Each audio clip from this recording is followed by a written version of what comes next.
day, everyone! We are Group 1 Fabulous Coquette.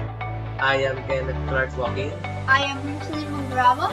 Mary Rose D. Montañez. Jolife Caceres. Is a smart programmable setup that simulates real-world traffic signal operations using sensored and Arduino microcontroller. It can manage traffic light sequences, detect vertical presence, and adapt to traffic flow. This system is built for educational purposes, demonstrations, or small-scale traffic management projects, offering aims to traffic control and automation. For this activity, these are the required components: TF Arduino Uno R3, prototype shield, jumper cables, resistor, and push button. For red LED, we need 2, and for green LED, we also need 2, and for yellow LED, we only need 1.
These two lines set up pedestrian and red as variables that will represent the pin numbers for the pedestrian green and red lights on the Arduino board.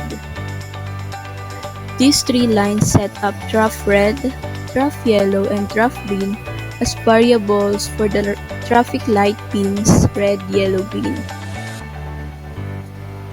This line set up button as the variable for the pin where the pedestrian button is connected. This sets the crossing time for pedestrian to 5,000 milliseconds, which is how long the green pedestrian light will be on. Change time is a variable to store the time when the traffic lights last change. This will help to prevent the button from triggering too often. Pin mode tells the Arduino whether a pin will be used for output or input. Digital right sets the initial state of the traffic and pedestrian lights. The traffic light starts green and the pedestrian red lights is on. Digital read checks if the button is pressed. It stores the result, high if pressed, low if not, in the traffic variable. Check if button is pressed and it is over 5 seconds since last button press. If both conditions are met, the function traffic lights is called change the traffic and pedestrian lights. This turns off the traffic green light and turns on the yellow light for 2 seconds.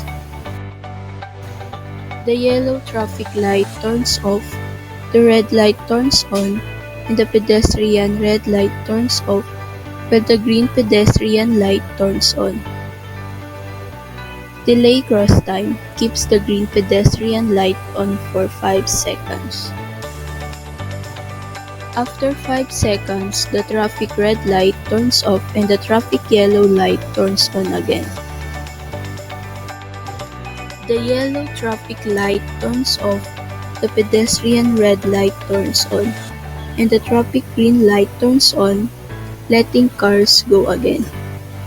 The system waits for 5 seconds before allowing another button press.